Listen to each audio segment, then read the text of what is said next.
So কেমন আছো তোমরা? আমরা কিন্তু খুব ভালো আছি। কেন বলো তো? ফাইনালি ফাইনালি আমরা world champion. Yes, yes, finally আমরা ওয়ার্ল্ড চ্যাম্পিয়ন। 13 বছর পর এই কথাটা আমরা আবার বলতে পারছি। আমরা ওয়ার্ল্ড চ্যাম্পিয়ন। বিরাট কোহলি আবার ওয়ার্ল্ড চ্যাম্পিয়ন, রোহিত শর্মা আবার ওয়ার্ল্ড চ্যাম্পিয়ন, প্রত্যেকটা ভারতবাসী আবার ওয়ার্ল্ড চ্যাম্পিয়ন। তোমরা হয়তো ভাববে আমরা ফুটবল নিয়ে অনেক ভিডিও করছিলাম, কিন্তু যেটা প্রত্যেক ভারতবাসীর প্রিয় খেলা ক্রিকেট, সেটা নিয়ে কেন একটাও ভিডিও আসছিল না? তার একটাই কারণ, রিসেন্ট হিস্ট্রিতে ইন্ডিয়া অনেকবার সেমিফাইনাল ফাইনালে গেছে এবং শেষমেশ গিয়ে সেই হার্ট ব্রেক, সেই দুঃখের রিল দেখা, এগুলো মানে আমরা খুব মানে এটা ভারতীয়দের কাছে একটা মানে অভ্যস্ত হয়ে গেছিল। তাই আমরা চাইনি আবার ওরকম হাইপ করে আবার একটা হার্ট ব্রেক হতে। তাই আমরা দেখেছিলাম, চাইছিলাম লাস্ট অব্দি কি হোক, তারপরেই আমরা ভিডিওটা ছাড়বো। কিন্তু হ্যাঁ, সেই ধৈর্য করার ফলটা সত্যিই ভালো হলো। আমরা আবার ওয়ার্ল্ড চ্যাম্পিয়ন। কি বলিস সৌম্য, কেমন ইমোশন যাচ্ছে এখন? কতটা ভালো লাগছে?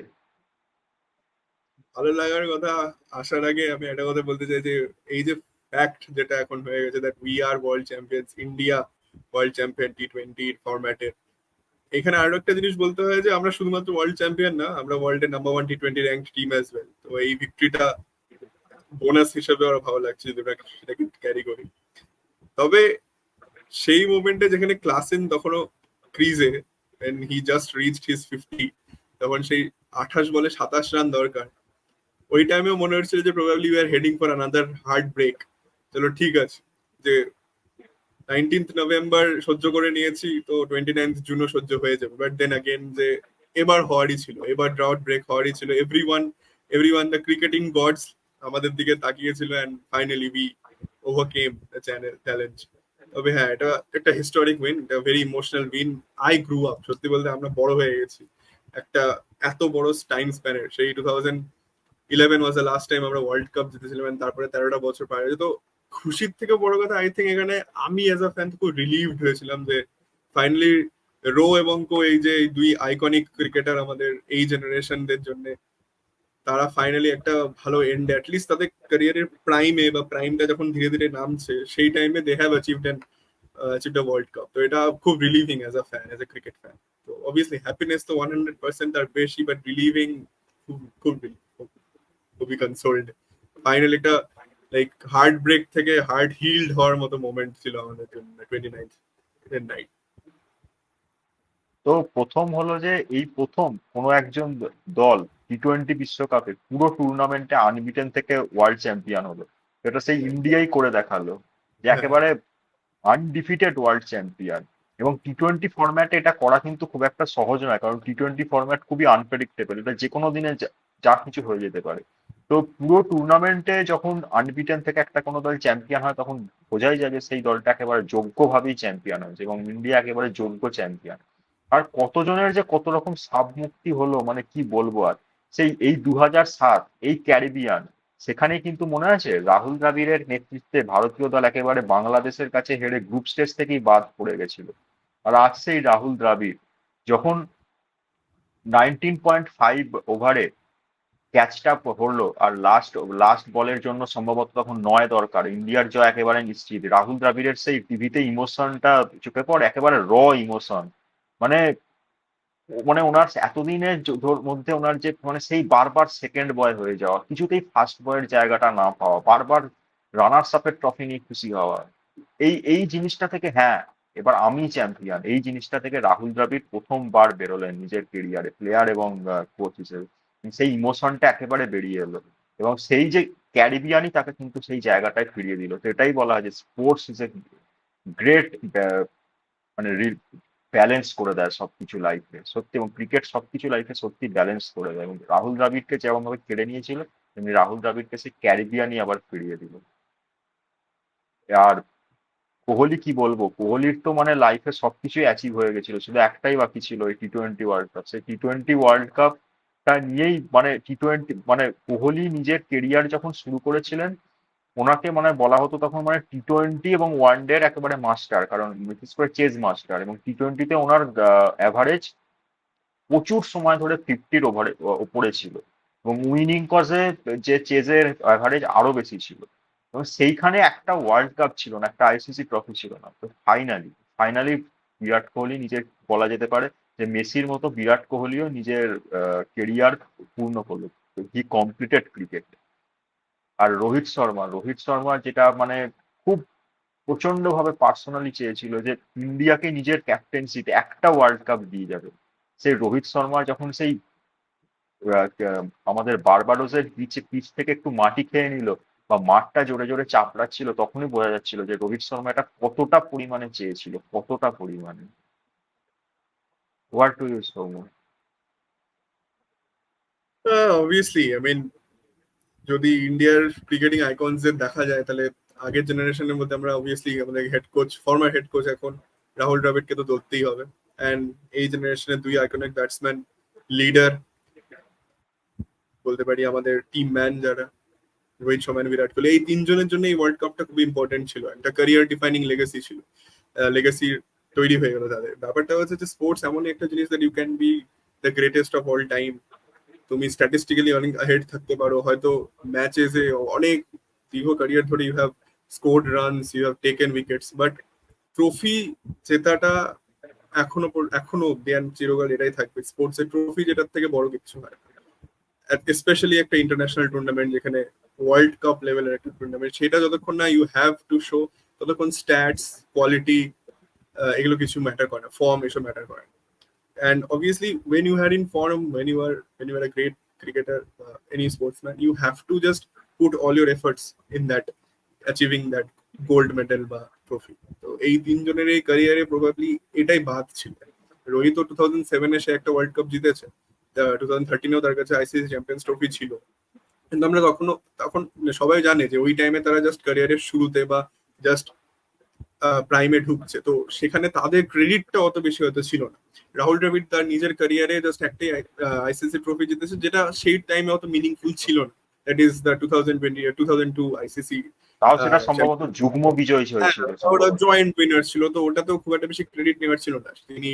অ্যান্ড সবচেয়ে বড় কথা, এটা বলা যাবে না যে just like Kohli and Rohit, Rahul দ্রাবিড়ও কিন্তু একটা বিগ ওয়ার্ল্ড কাপ ফাইনাল হেরেছিল 2003-তে।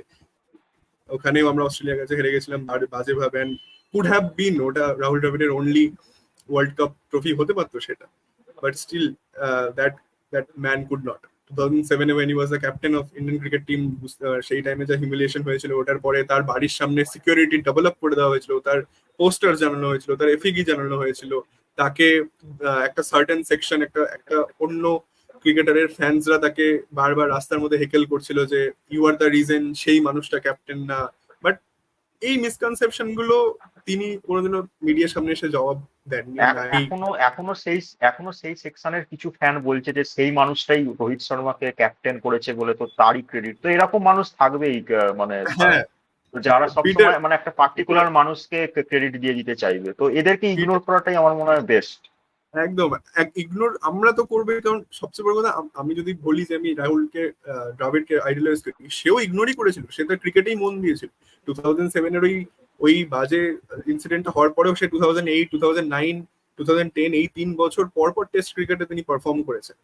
অ্যান্ড অস্ট্রেলিয়ার এগেনস্টে ভালো রান করেছে, ইংল্যান্ডের এগেনস্টে ভালো। In fact 2007 he was the only, he became the first Indian captain to win a test series in England. সেই সিরিজে আমাদের পারফরমেন্স, এটাও ভুললে চলবে না 2011 যখন এমএসডির আন্ডারে ইন্ডিয়া ইংল্যান্ড ট্যুর করতে যায়, রাহুল দ্রাবিড় নিজের ক্যারিয়ারের শেষে 3টে সেঞ্চুরি করেছিলেন, তার মধ্যে একটা লর্ডসে ছিল। তো এবং রাহুল দ্রাবিড় সেই সিরিজে ম্যান অফ দা সিরিজও হয়েছিল, ছিল এক্স্যাক্টলি ইন্ডিয়া হোয়াইট হওয়া সত্ত্বেও। হ্যাঁ, সেই সিরিজে আমাদের সচিন বা ভিভিএস লক্ষ্মণও পারফর্ম করতে পারেনি, কিন্তু রাহুল দ্রাবিড় ওখানে ওই বয়সেও টিকেছিলেন, ওই রকম পিক অ্যান্ডারসন, ব্রড এদের সামনে দাঁড়িয়েছিলেন। তো রাহুল দ্রাবিড়ের কন্ট্রিবিউশন ইন ইন্ডিয়ান ক্রিকেট, আমি তো বলবো যে তার কন্ট্রিবিউশন টু ইন্ডিয়ান ক্রিকেট, সে অবভিয়াসলি মিডিয়া পার্সোনালিটি না, এত বড় পপুলার ফিগার তিনি নন, বিকজ তিনি একজনের আর একটা গ্রেট ব্যাটসম্যানের দ্বারা ওভারশ্যাডোড হয়ে গেছিলেন। কিন্তু when it comes to core contribution to Indian cricket, শুধুমাত্র ইন্ডিয়ার সিনিয়র টিম না, core contribution to Indian cricket, Rahul দ্রাবিড়ের উপরে কেউ নেই। এই আমাদের অর্শদীপ সিং, যে কিনা পেনাল্টি ওভারে 4 রান দিয়ে ছিল জাস্ট, তাকে তৈরি করেছিল কে? এটা বললে চলবে না। ইনফ্যাক্ট এই টিমে এই বা নতুন জেনারেশনে যারা অনেক ইয়াং ট্যালেন্টস আছে তাদের most of the time first first national coach ছিলেন রাহুল দ্রাবিড় সেই আন্ডার 19 এর টাইমে, এটা বললে চলবে না। অ্যান্ড সেখান থেকে he came to the senior team and ultimately হতে পারতো কপালের জোরে we could have had 3 ICC trophies under Rahul Dravid আর WTC এক tower in a span of 12 months. আমরা WTC-টাও জিততে পারতাম, আমরা ওয়ার্ল্ড কাপটাও জিততে পারতাম, বাট হয়ে ওঠেনি। I think Rahul Dravid has always been very unlucky in his career, তো হয়ে ওঠেনি। বাট ফাইনালি আর কতদিনই বা পারে, কতদিনই বা ক্রিকেটিং গডস রাহুলের মতো একটা গ্রেট পার্সোনালিটিকে না দিয়ে পারে। তো eventually this trophy is as much as his যতটা কিনা রোহিত এন্ড বিরাট কোহলি। তো অবভিয়াসলি দিস তো ইজ ভেরি ইম্পর্টেন্ট। এই রাহুল দ্রাবিড় আমাদেরকে 3টে ফরম্যাটেই ওয়ার্ল্ড কাপের ফাইনালে নিয়ে গেছে। তো আমার মনে হয় না মানে অন্য এরপরে যেই কোচ আসুক না কেন এই ফিটটাও মানে অর্জন করা তার জন্য মানে একটা বিরাট বড় মানে মাইলস্টোন হয়ে থাকবে। আমি সবসময় একটা কথা বলি যে when you are a champion team বা তুমি যদি একটা টুর্নামেন্ট খেলতে আসো সেই ট্রফিটা জেতার জন্য, যদি হারতেও হয় তাহলে বেস্ট অফ দ্য টু টিমের মধ্যেই হারবো। আমরা ইভেনচুয়ালি উইনার্সদের হাতে হারবো, আমরা সেমিফাইনালে হারবো না, আমরা তার আগে হারবো না, আমরা ফাইনালে গিয়ে হারবো, তাও সেটা একটা অ্যাকসেপ্টেবল ডিফিট। তো রাহুল দ্রাবিড় সেটাই করিয়ে দেখিয়েছে যে we reached every final. Team change হয়েছে, অস্ট্রেলিয়াও এসছে, সাউথ আফ্রিকাও এসছে, কিন্তু একটা ফাইনালিস্ট সবসময় কনফার্ম ছিল, সবসময় সেই ছিল, দ্যাট ইজ ইন্ডিয়া। তো এটাই beauty of Rahul Dravid's coaching and Rohit Sharma's captaincy. এটা নিয়ে কোনো তুলনা হয় না, এই নিয়ে কোনো কথা বলা যায় না। Obviously hats off to his captaincy and the way তিনি এই ওয়ার্ল্ড কাপে পারফর্ম করেছেন। ইউজুয়ালি আমরা দেখেছি যে বিরাট কোহলির হচ্ছে এটা বিরাট কোহলি প্লে গ্রাউন্ড বলা হয় T20 ওয়ার্ল্ড কাপ। তিনি বরাবর এই T20 ওয়ার্ল্ড কাপে সেরা পারফর্মার হয়েছেন, বোথ নিজের দলের হয়ে ইনফ্যাক্ট গোটা টুর্নামেন্টে। বাট এই বছর তার ফর্ম ডিপ ছিল, ফর্ম একদমই ছিল না। সেইখানে আমরা দেখতে পেলাম যে when one leader falls another leader rises up, and সেটাই রোহিত শর্মা একদম পুরো অ্যাবসলিউট সেলফলেস অ্যান্ড ডমিনেটিং ওয়েতে তিনি লিড করেছেন গোটা টিমকে। তো the hats off to his performance এই বছরের ওয়ার্ল্ড কাপ। তো রোহিত শর্মার কথা হলো, বিরাট কোহলিরও কথা হলো, রাহুল দ্রাবিড়ের কথা হলো। তো এবার আমি আরেকজনের কথা বলবো যার কথা না বললে মানে যার অবদান না থাকলে ইন্ডিয়া এই ওয়ার্ল্ড কাপটা একেবারেই জিততে পারতো না, যাকে মানে সুপারম্যান বললেও কম বলা হয়, সে হলো জসপ্রীত বুমরা। জসপ্রীত বুমরা মানে ইন্ডিয়াতে সচিন এসছে, তার আগে সুনীল গাভাস্কার এসছে, তারপরে বিরাট কোহলি, রোহিত শর্মা আসছে, এরপরে শুভমান গিল বা জয়সওয়াল এরা আসবে, কিন্তু জসপ্রীত বুমরার মতন বোলার ইন্ডিয়াতে আমার মনে হয় না মানে এর আগে কখনো এসছে বলে, এরকম অল ফরম্যাট বোলার। আর ফিউচারেও আমরা মানে এরকম বোলার পাওয়ার চান্স তো আমাদের খুবই কম। মানে এরকম কনসিস্টেন্সি, এরকম ভ্যারিয়েশন, মানে কিছু বলার নেই। মানে লাস্ট জসপ্রীত বুমরা একটা ওয়ার্ল্ড কাপ T20 ফাইনালের লাস্ট 2 ওভারে 6 রান দিয়েছে, একটা উইকেট নিয়েছে। মানে শুধু জাস্ট এই স্ট্যাটসটাই যথেষ্ট, আমরা আর কিছু বলার নেই জসপ্রীত বুমরাকে। দ্যাট টু যখন রানাবল দরকার ছিল, এমন না যে অনেক বেশি রান দরকার, এবং প্রপার ব্যাটসম্যানরা খেলছিল তখন, এমন নয় যে বোলারদের এগেনস্টে করেছে, এবং প্রপার মানে ক্লাসেন, মিলার এদের এগেনস্টে বল করে এই ফিটটা অ্যাচিভ করে। তো এটা এটা মানে জাস্ট কিছু বলার নেই। এবং ওই সময় জসপ্রীত বুমরার প্রত্যেকটা বল দেখে মনে মানে এমনও নয় যে ফ্লুকে হয়ে গেছে, যে ব্যাটসম্যান চালিয়েছে মানে মিস করে গেছে, এরকমও নয়। মানে প্রত্যেকটা বল দেখে মনে হচ্ছে যেন প্রত্যেকটা বলে কিছু হয়ে যাবে, মানে প্রত্যেকটা বলই মানে মনে হচ্ছে যেন উইকেট টেকিং ডেলিভারি। তো ব্যাটসম্যানের মধ্যে একটা মানে ফিয়ার ফ্যাক্টর এসে গেছিল। আমি আমার ক্রিকেটিং ফ্যান হওয়ার ক্যারিয়ারে I have seen two bowlers যারা absolute match winners. Usually match winners আমরা ব্যাটসম্যানদের বলি যে হ্যাঁ তারা ম্যাচ ঘুরিয়ে দিতে পারে, একটা বড় ইনিংস খেলে দিল, একটা ব্লিটস ইনিংস খেলে দিল, বাট বোলার হয়ে কম্পিটিটিভ মাইন্ডসেট রাখা এটা সবার পক্ষে সম্ভব না। আমি আমার ফ্যান ক্যারিয়ারে দুজন বোলারকে দেখেছি যারা কিনা এই লেভেলের কম্পিটিটিভনেস রাখে, অ্যান্ড তারা মনে করে যে আমি যতক্ষণ 6টা বল করবো ততক্ষণ আমি আমার টিমকে জেতাবো। এক, obviously the greatest Shane Warne, and দুই আমার জেনারেশনের Jasprit Bumrah he bowls like কি ওর প্রত্যেকটা বল একটা ইভেন্ট। এটা শেন ওয়ার্নের ব্যাপারে অনেকে বলেছিল যে when ওয়ার্ন বোলস ওর এক একটা বল একটা ইভেন্ট হয়, এভরিওয়ান ইজ লুকিং নেক্সট বলে কি হবে। Bumrah is the same, we all feel যে হঠাৎ করে একটা ইনসুইঙ্গিং ইয়র্কার আসবে, আউট সুইঙ্গার চলে আসবে, একটা স্লোয়ার আসবে, we are anticipating, and তার কাছে এত ভেরিয়েশন আছে, and every ball he bowls it feels like it's an event, and কিছু না কিছু একটা হতে যাচ্ছে যেখানে কিনা সে তার টিমকে অ্যাডভান্টেজিয়াস পজিশনে পাঠাবে। তো Bumrah he is the GOAT of this generation. এতদিন তাকে গোট আমি এই জন্য ক্লেম করতাম না, because he did not have the trophies to show for, but now he has won, we want more from him, and he is the GOAT. Undisputed তো হবেই পরে, আমি জানি, আমার বিশ্বাস আছে যে 25-এও আমরা কিছু একটা দেখতে যাচ্ছি, বাট 27-এর ওয়ার্ল্ড কাপটা যদি বুমরা তুলে নেয়, he will be the undisputed goat of this generation. একদমই, এবং তার সাথে একটা ওয়ার্ল্ড টেস্ট চ্যাম্পিয়নশিপও যদি হসে যায় তাহলে তোমার আর কিছু বলার নেই, মানে সোনায় বাঁধানো কেরিয়ার হয়ে যাবে। আমার মনে হয় ওয়ার্ল্ড টেস্ট চ্যাম্পিয়নশিপটা বুমরা পেত 2021-এর টাইম, যদি আমাদের ব্যাটসম্যানরা একটু ভালো পারফর্ম করতো, বাট ঠিক আছে, another one is coming. এই যে ড্রটটা ভাঙলো, আমার মনে যেন বিশ্বাস আছে যে এবার আমরা ট্রফিজের পর ট্রফিজ তুলতে থাকবো। একদমই, মানে প্লেয়ারদের মধ্যে একটা এই মানসিক যে ব্যাপারটা থাকে সেইটা যেন অনেকটা ভেঙে গেল, এবার মানে একটা ফ্রিতে যেন ফাইনাল গুলো খেলতে পারবে। এইখানে আমি একজনের একটা রেফারেন্স টানতে চাই ফুটবল থেকে, লিভারপুলের ফর্মার ম্যানেজার ইউর্গেন ক্লপের। তিনি একটা কথা বলেছিলেন when he first took on the job, যে একটা টিমের মধ্যে নিউ প্লেয়ার্স বা ওল্ড প্লেয়ার্স, এদের মধ্যে কোহেশনটা তখনই বিল্ড হয় যখন তারা একসাথে কিছু জেতে। whenever like ট্রফি জেতার থেকে বড় ইমোশনাল কিছু হয় না স্পোর্টসে। তো when a team collectively wins something, তখনই তাদের মধ্যে ব্রাদারহুডটা বিল্ড হয়। তার আগে অব্দি তখনও লাইক কমপ্লেনিং, তুই করতে পারলি না, আমি করতে পারলাম না, but once you have won, once you have seen someone doing, like হয়তো আমার আজকে দিনটা খারাপ গেল কিন্তু সোমাশিস আমার হয়ে দিনটা বাঁচিয়ে দিল, তখন তার প্রতি আমার একটা রেসপেক্ট আলাদাই চলে আসে। তো that's how team building happens when you win something. Obviously Indian team ক্লপের সেটা নিয়ে আমি আরেকটাও বলতে চাই অ্যাজ এ লিভারপুল ফ্যান হিসেবে, যে ক্লপ একটা নিয়মও চালু করেছিল যে যখন কোন একটা ফার্স্ট ট্রফি সবাই একসাথে জিতবে তারপরেই সেই লিভারপুলের যে ফেমাস অ্যানফিল্ডে ব্যাচটা আছে সেটা কোনো প্লেয়ার টাচ করতে পারে। তো এটাই যে উইনিং যে একটা হাঙ্গার, তো এরম ভাবে এটা মানে আসে, সেরকম ভাবে একটা টিমের মধ্যে বন্ডিং তৈরি হয়। তো যতক্ষণ না you are seeing your teammate lay his life for you, ততক্ষণ তার প্রতি সেই বন্ডটা আসবে না, সেটা চলে এসছে। সেটা ছিল, but again we did not have a trophy two show for, now we have a trophy to show. তো আরো আমি এরপরে আমি আরো দুজনের কথা বলবো, ইনফ্যাক্ট তিনজনের কথা বলবো। তো সেই তিনজন হলো আর্শদীপ, হার্দিক পান্ডিয়া আর সূর্যকুমার যাদব। তো বুমরার কথা বলতে বলতে অনেকেই আর্শদীপও কিন্তু ওই সময় 2 ওভার করেছে, তো ওই সরি 1 ওভার করেছে, তো ওই 1 ওভারে সম্ভবত 4 রান দিয়েছিল। এবং তার আগে আর একটা ওভারে এবং তার আগের একটা ওভারে মানে অক্সার প্যাটেলের আগের ওভারে এসে একটা উইকেট তুলে নিয়েছিল। তো এই কন্ট্রিবিউশন গুলো কিন্তু ভুলে গেলে চলবে না যে আর্শদীপও কিন্তু বুমরাকে সমানভাবে কমপ্লিমেন্ট দিয়ে গেছে। একদম একদম। এন্ড এটা ভুললেও চলবে না যে হার্দিকের জন্য 16টা রান যে তিনি রেখে গেছিলেন, সেটার আগের ওভারটা আর্শদীপেরই ছিল, সে 4 রান দিয়েছিল। আরেকজনের কথা না বললেও চলবে না, সেটা আমাদের বাপু, আমাদের অক্ষর প্যাটেল। তার ফাইনাল ম্যাচটা বোলিং এর দিক থেকে খারাপ গেছে ঠিকই, বাট তার ব্যাটিংটা কিন্তু বললে চলবে না, তার ইনিংসটাও খুব ক্রুশিয়াল ছিল। He made a great partnership with Virat Kohli, and তার মধ্যে অ্যাগ্রেসার ছিল অক্ষর Patel.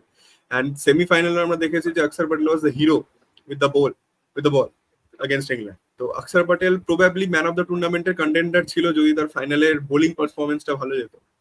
But yeah, he was brilliant. In fact অক্ষর প্যাটেলের একটা লাইফের সার্কেল হলো এই 10টা বছরে। আমার মনে আছে 2014-এ যখন কেকেআর সেকেন্ড টাইটেল জেতে, তখন ওই টুর্নামেন্টে emerging player of the year ছিল অক্ষর প্যাটেল।